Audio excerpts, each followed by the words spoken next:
తో ఈ సమావేశం జరుపుకోవడం నిజంగా చాలా సంతోషంగా ఉంది.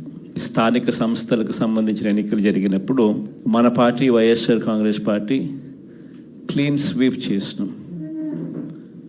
దాదాపుగా జెడ్పీటీసీలు లెక్కే చూసుకుంటే దాదాపుగా 46 చోట్ల ఎన్నికలు జరిగితే 44 చోట్ల మన పార్టీనే గెలిచిన పరిస్థితుల మధ్య ఎన్నికలు జరగడం జరిగింది. ఎంపీపీల పరిస్థితి చూసినా అదే మాదిరిగానే కనిపిస్తాం, ఎంపీటీసీల పరిస్థితులు చూసినా అదే మాదిరిగా కనిపిస్తాం. దేవుడు దయతో గొప్ప విజయాన్ని కూడా మనం చెవి చూసాం. ఈరోజు ఎక్కడ చూసినా కూడా ఈరోజు రెడ్ బుక్ రాజ్యాంగం జరుగుతూ ఉంది. ఎక్కడ చూసినా కూడా ప్రజలకు మంచి చేశాం కాబట్టి ప్రజల దగ్గరికి వెళ్ళి మాకు ఓటు వేయండి అని అడిగే పరిస్థితి ఎక్కడా కూడా తెలుగుదేశం పార్టీకి లేదు. ఈరోజు ఎక్కడ చూసినా కూడా వ్యవస్థలన్నీ కూడా కుప్పకూలిపోయిన పరిస్థితులు కనిపిస్తూ ఉన్నాయి. మన ప్రభుత్వం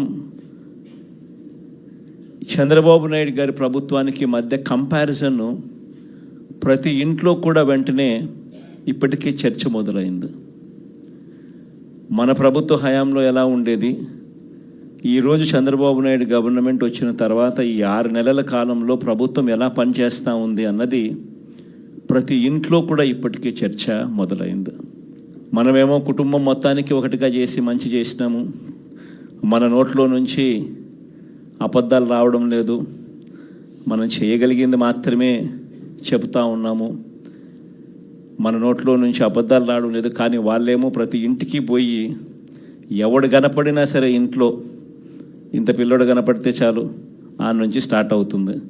ఇంట్లో 2-3 పిల్లలు నవ్వుతూ కనిపించినారంటే చాలు, నీకు 15,000, నీకు 15,000, నీకు 15,000 సంతోషం అనే మాటలు. ఇంట్లో కాస్త తల్లులు కనిపిస్తే, అమ్మలు కనిపిస్తే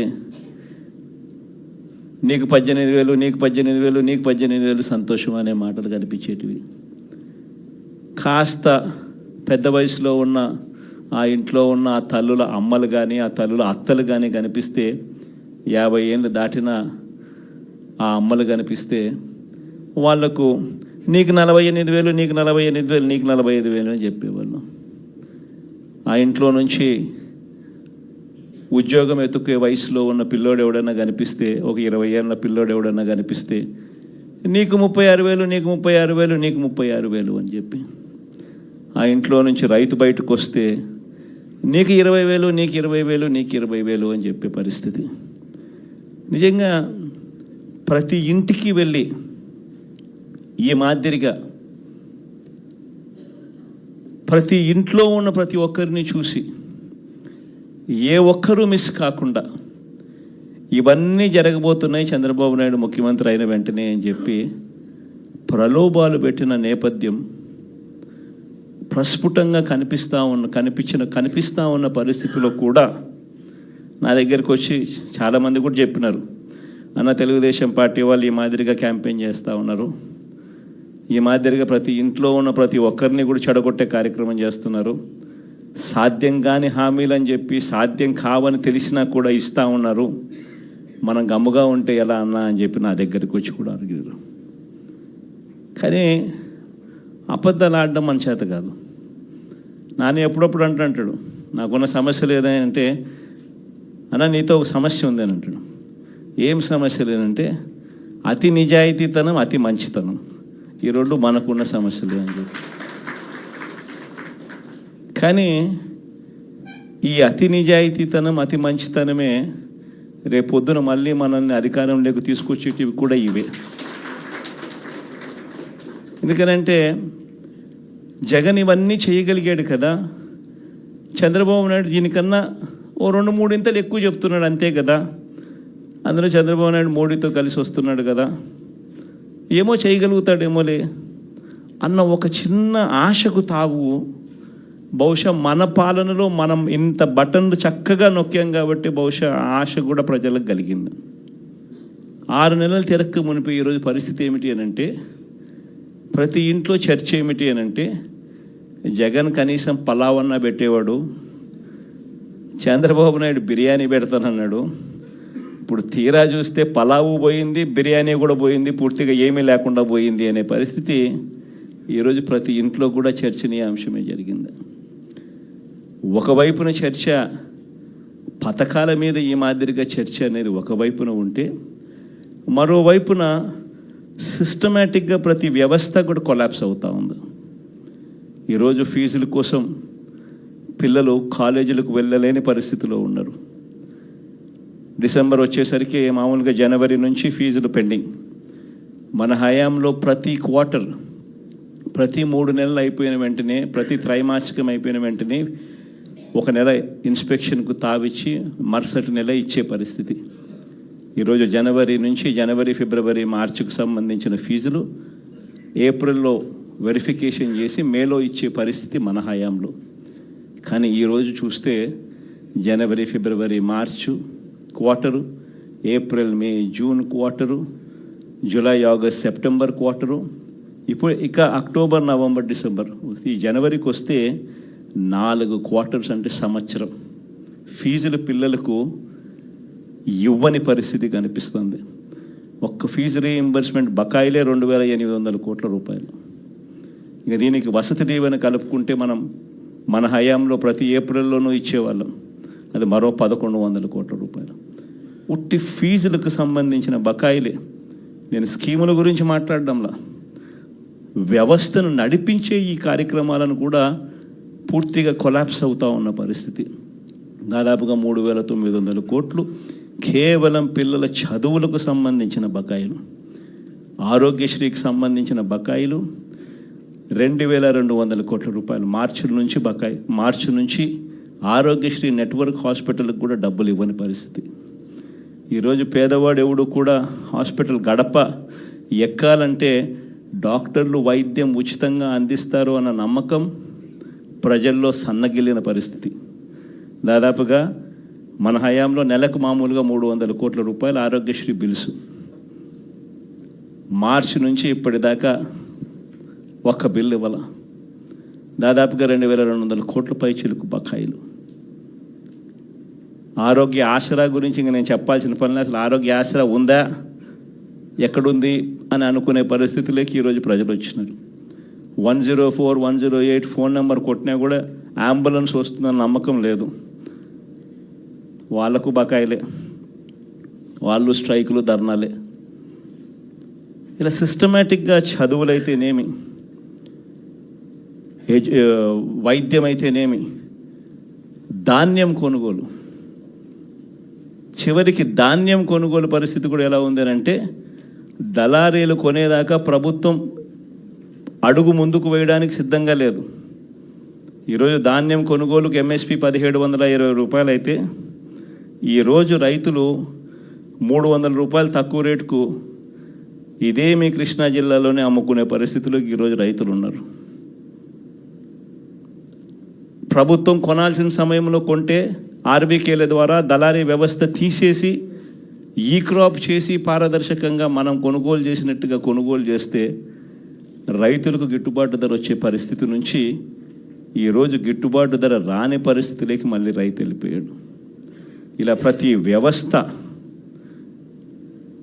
పూర్తిగా దిగజారిపోయిన పరిస్థితులు కనిపిస్తూ ఉన్నాయి. మరోవైపున చూస్తే రెడ్ బుక్ రాజ్యాంగం,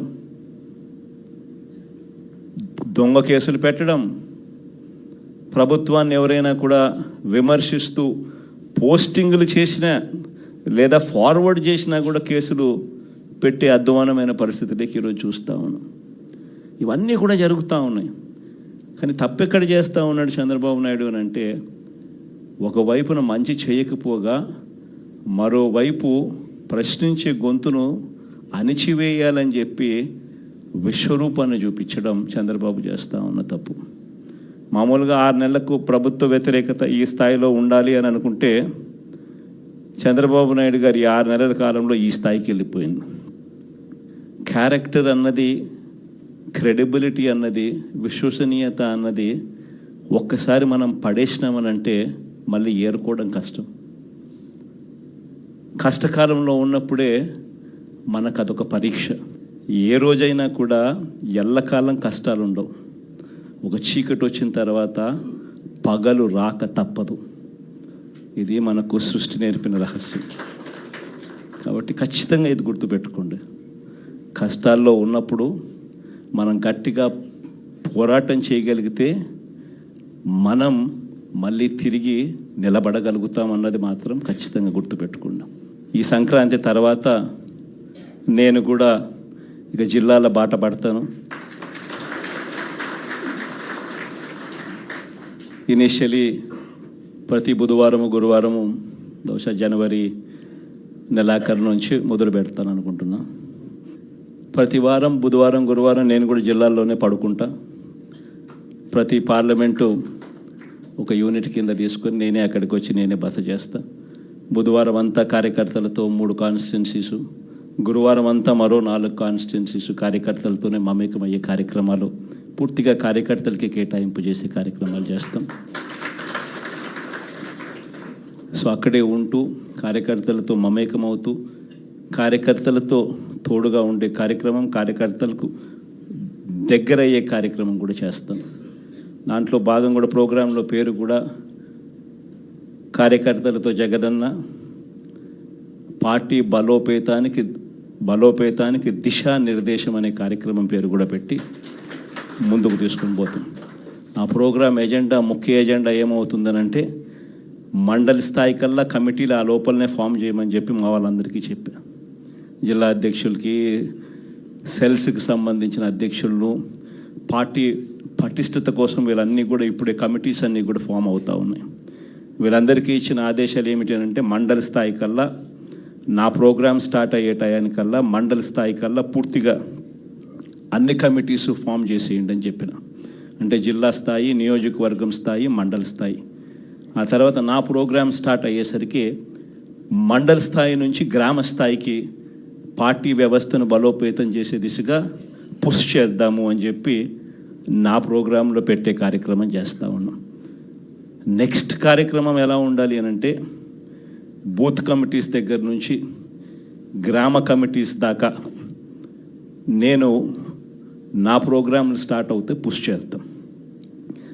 చివరికి ఏ స్థాయికి మన ప్రోగ్రాములన్నీ కూడా వెళ్ళిపోవాలని అంటే, మన పార్టీ ఏ స్థాయిలోకి ఆర్గనైజ్ స్ట్రక్చర్లోకి వెళ్ళిపోవాలి అని అంటే, రేపొద్దున ప్రతి కార్యకర్త గ్రామ స్థాయి నుంచి ఎమ్మెల్యే, ఎంపీ స్థాయి దాకా కూడా ప్రతి ఒక్కరికి ఒక ఫేస్బుక్ పేజ్ ఉండాలి, ఒక ఇన్స్టాగ్రామ్ పేజ్ ఉండాలి, ఒక వాట్సాప్ ఉండాలి, యూట్యూబ్లో కూడా పోస్టింగ్ చేసేవి ఉండాలి. ఎక్కడ ఏం జరిగినా కానీ టకాన్ తీయడం, పెట్టడం, ఏం చేయాల్సిన పనుల జరుగుతూ ఉన్న అన్యాయాన్ని తీయడం, పెట్టడం. ఏ లెవెల్ ఆఫ్ రెవల్యూషన్ జరుగుతుందనంటే ఒక సంవత్సరం, ఈ నుంచి ఒక సంవత్సరం పోయిన తర్వాత గ్రామంలో చంద్రబాబు నాయుడు గారిని, తెలుగుదేశం పార్టీని క్వశ్చన్ చేస్తూ ప్రతి ఇంట్లో నుంచి వాయిస్ రావాలి. అది మనం చేయాలి. మన కార్యకర్తలతో మనమంతా కలిసికట్టుగా చేయించాలి. ఏమైంది మా సూపర్ 6లు, ఏమైంది మా సూపర్ 7లు, ఏమైంది మాకు చెప్పిన మాటలు అన్న దగ్గర నుంచి ప్రశ్నల వర్షం మొదలవుతే, ఏమైంది మా స్కూలు, ఏమైంది మా హాస్పిటలు, ఏమైంది మా పంటల కొనుగోలు పరిస్థితి, ఏమైంది మా ఆర్బీకే కాడికి ప్రతి ప్రశ్న ప్రతి గ్రామం నుంచి కూడా లేయాలి. ఇవన్నీ కూడా రాబోయే రోజుల్లో అడుగులు వేగంగా వేస్తూ ముందుకు పడాలి. ఇది జరగాలి అని అంటే క్రియాశీలకంగా మండల స్థాయిలో ఆ పాత్ర, మున్సిపాలిటీ స్థాయిలోనూ, మండల స్థాయిలోనూ, మున్సిపాలిటీ వార్డ్ స్థాయిలోనూ మీరు చేయబోయేది చాలా చాలా క్రిటికల్ రోల్ అవుతుంది. లాస్ట్ టైం మనకు 151 ఎమ్మెల్యేలు మనకు వచ్చినాయి. ఈసారి 151 కాదు, తెలుగుదేశం పార్టీని ఈసారి సింగిల్ డిజిట్లకే కన్ఫైన్ చేసే పరిస్థితిలోకి తీసుకొని రావాలి. ఖచ్చితంగా దేవుడు మనతో ఈ పని చేయిస్తాడన్న నమ్మకం నాకుంది. ఎందుకంటే మంచి చేసిన మనకే ఈ పరిస్థితి ఉన్నప్పుడు, ఏ మంచి చేయకుండా కేవలం అబద్ధాలు, మోసాలు చెప్పినప్పుడు ఆ మోసం అన్నది, ఆ అబద్ధం అన్నది కోపం కింద మారక తప్పదు. ఆ కోపం రెట్టింపు అవుతుంది. ఆ కోపం ఒకవైపున రెట్టింపు అవుతుంది, ఒకవైపున మన మీద ప్రేమ అభిమానాలు అంతే స్థాయిలో రెట్టింపు అవుతాయి ఇటువైపున. కాబట్టి ఖచ్చితంగా ఆ రోజు కూడా ఖచ్చితంగా మనం అంతా కూడా ఖచ్చితంగా చూస్తామని కూడా ఖచ్చితంగా దేవుని మీద నమ్మకంతో నేను చెప్తా ఉన్నా. ఇవన్నీ మీతో పంచుకున్నందుకు చాలా సంతోషంగా ఉంది. ఇదే కృష్ణా ఉమ్మడి జిల్లాకు సంబంధించి ఎంపీపీలు, జెడ్పీటీసీలు, మున్సిపల్ చైర్పర్సన్లు, మేయర్లు, ఈరోజు మీ అందరితో ఈ సమావేశం జరుపుకోవడం నిజంగా చాలా సంతోషంగా ఉంది. స్థానిక సంస్థలకు సంబంధించిన ఎన్నికలు